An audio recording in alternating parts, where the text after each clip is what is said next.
ಹೇಯ್, ಈಗ ನನ್ನನ್ನು ಸುಮ್ಮನೆ ಬಿಟ್ರೆ ಸರಿ. ಇಲ್ಲ ಅಂದ್ರೆ ನಿನ್ನ ಜೀವನ ಬರ್ಬಾದ್ ಆಗುತ್ತೆ. ಬೇಕಾಗಿದ್ದಾಗ್ಲಿ, ಆದ್ರೆ ನಿನ್ನನ್ ಬಿಡೋ ಮಾತೇ ಇಲ್ಲ. ಬಂಡೆ ತಲೆ ಕೊಟ್ರೆ ಒಡೆಯೋದು ತಲೆ, ಬಂಡೆ ಅಲ್ಲ. ಎಂತ ಪಾಪಿನೋ ನೀನು. ಒಂಚೂರು ಪಶ್ಚಾತ್ತಾಪ ಬರೋದು ಇಲ್ವೇ ಇಲ್ವಾ? ಕಂಡವ್ರ ಮನೆ ಹೆಣ್ಮಕ್ಳು ಅಂದ್ರೆ ಏನ್ ಬೇಕಾದ್ರು ಹೇಗ್ ಬೇಕಾದ್ರೂ ನಡ್ಕೋಬಹುದು ಅಂತ ತಿಳ್ಕೊಂಡಿದ್ದೇನೋ. ಹೆಣ್ಮಕ್ಳ ತಂದೆ ತಾಯಿ ನೋವು ನಿನ್ನಂತ ಪಾಪಿಗಳಿಗೆ ಹೇಗ ತಿಳಿಯುತ್ತೆ?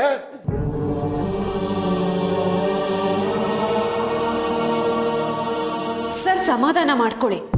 ಇಂಥ ಕಟಕರಿಗೆ ಇದೆಲ್ಲ ಹೇಗ್ ಗೊತ್ತಾಗುತ್ತೆ ಹೇಳಿ? ಇಂಥವ್ರಿಗೆಲ್ಲ ದಂಡಂ ದಶಗುಣಂ ಪಾಲಿಸಿನೇ ಸರಿ. ತಗೊಳ್ಳಿ ಸರ್, ಇಂಥವ್ರಿಗೆ ಏನ್ ಶಿಕ್ಷೆ ಕೊಡ್ಬೇಕು, ಹೇಗ್ ಶಿಕ್ಷೆ ಕೊಡ್ಬೇಕು ಅಂತ ನಿಮಗನ್ಸುತ್ತೋ ಆ ಶಿಕ್ಷೆನ್ ಕೊಡಿ. ಇನ್ನೊಂದ್ಸತಿ ಹೆಣ್ಮಕ್ಳನ್ನ ಕಣ್ಣೆತ್ ನೋಡೋದಕ್ಕೂ ಹೆದರ್ಕೋಬೇಕು ಈ ನನ್ನ ಮಗ. ತಗೊಳ್ಳಿ ಸರ್.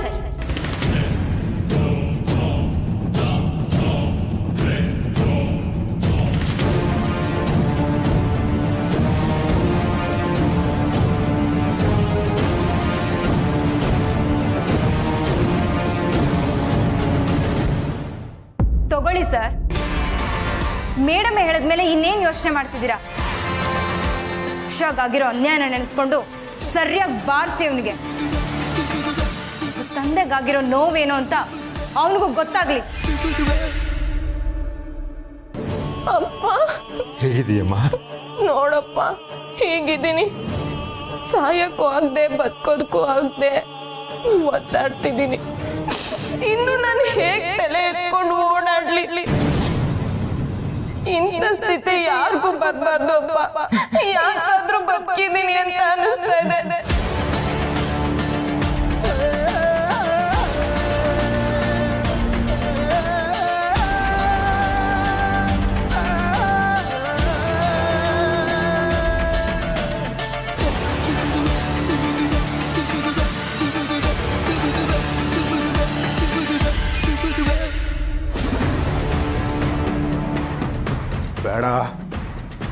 ಬೇಡ.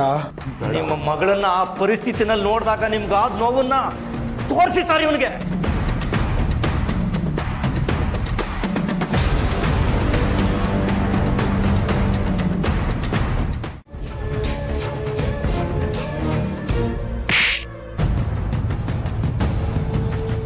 ನೀನ್ ಇತ್ತೀಚಿನ ಬೆಳವಣಿಗೆ ನೋಡಿ ನೀನು ಬದಲಾಗಿದ್ಯಾ ಅನ್ಕೊಂಡಿದ್ದೆ.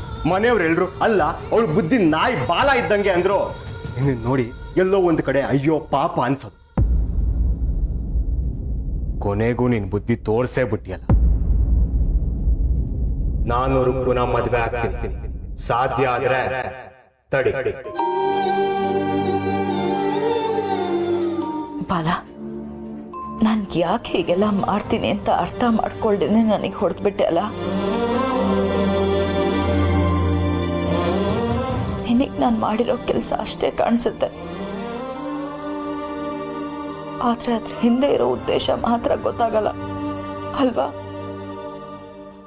ನಾನ್ ನಿನ್ನನ್ನು ಪಡ್ಕೊಳಕ್ಕೆ ಎಷ್ಟೆಲ್ಲ ಪ್ರಯತ್ನ ಪಡ್ತಾ ಇದ್ದೀನಿ, ಆದ್ರೆ ನೀನು ಕಲ್ಲು ಬಂಡೆ ಆಗ್ಬಿಡಿದ್ಯಾ. ಅದ್ರ ತಕ್ಕ ಹಾಗೆ ರುಕ್ಕು ಬೇರೆ ಮಾವ ಮಾವ ಅಂತ ನಿನ್ ಹಿಂದೆನೆ ಬಿದ್ದು ಸಾಯ್ತಾಳೆ.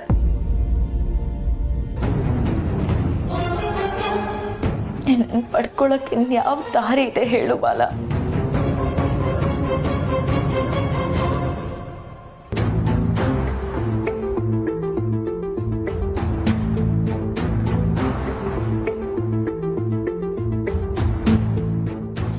ನಿಮ್ಮ ಸಮಸ್ಯೆಗಳಾದ ಪ್ರೀತಿ, ಪ್ರೇಮ, ಮದುವೆ, ದಾಂಪತ್ಯ, ಹಣಕಾಸಿನ ಸಮಸ್ಯೆ, ವ್ಯಾವಹಾರಿಕ ಸಮಸ್ಯೆ, ಸ್ತ್ರೀ ಪುರುಷ ವಶೀಕರಣ, ವಿದೇಶ ಪ್ರಯಾಣ, ಅತ್ತೆ ಸೊಸೆ ಜಗಳ, ಇನ್ನು ಮುಂತಾದ ಸಮಸ್ಯೆಗಳಿಗೆ ಫೋನಿನ ಮುಖಾಂತರ 9 ದಿನದಲ್ಲಿ ಶಾಶ್ವತ ಪರಿಹಾರವನ್ನ ಮಾಡಿಕೊಡಲಾಗುತ್ತೆ.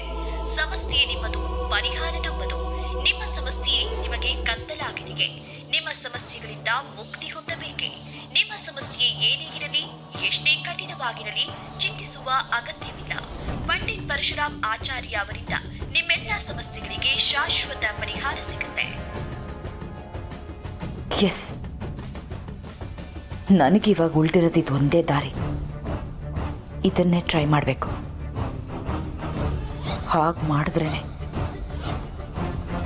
ಬಾಲ ನನಗೆ ಮತ್ತೆ ವಾಪಸ್ ಸಿಗೋದು.